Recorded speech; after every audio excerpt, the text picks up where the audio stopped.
បបគ្រឿង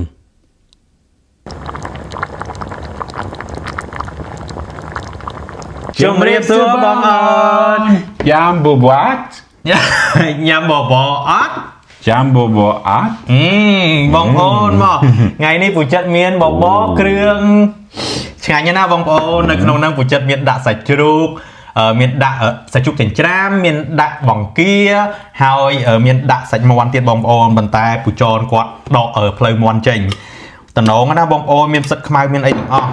ហើយពូចនញ៉ាំអត់សូវចូលចិត្តថែមគ្រឿងទេប៉ុន្តែពូចិត្តគឺត្រឡប់ថែមគ្រឿងបងប្អូន You wanna put some seasoning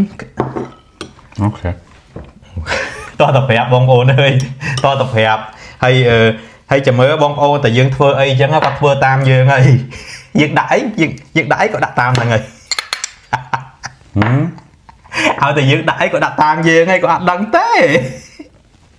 យកមិញបងប្អូនឯងមើលកុនមើលរឿងដល់ម៉ោង2ម៉ោង3យប់ជាមួយពូចនlike last night we watch a movie until like 2 Yep. បរិយាតែយើង celebrate Valentine Day so we watch movie until 2 nothing else ឥឡូវពូចននេះបាក់អីអញ្ចឹងពូចិត្តធ្វើបបរគ្រឿងបើគាត់បន្តិចគាត់អត់ចេះញ៉ាំគ្រឿងសមុទ្រទេបងប្អូន You have allergy with the seafood Shrimp? Yeah. I do. Shellfish? I do. គាត់ថាឲ្យតែគ្រឿងសមុទ្រឬក៏អារបៀបដែលមានខុំលៀសគ្រឿងសមុទ្រអារបៀបដូចមានសម្បកមានអីហ្នឹងគាត់អាឡែស៊ីជាមួយហើយតែពូចិត្តអត់មានអាឡែស៊ីជាមួយអីទេពូចិត្តញ៉ាំស្អីក៏បានដែរដកតែគ្រឿងឆៅបងប្អូនត្រីឆៅបកាគ្រឿងសមុទ្រអីឆៅពូចិត្តអត់ហ៊ានញ៉ាំទេអត់ចេះញ៉ាំទេហើយមែនពូចិត្តអត់ធ្លាប់សាកល្បងទេណាពូចិត្តសាកល្បងហើយបន្តែទៅតែនេះលុកមកវិញអត់ទេជួយមិនបានទេហើយអានេះពូចិត្តមានwhat's that called Breadstick. មានកាខ្វៃតែ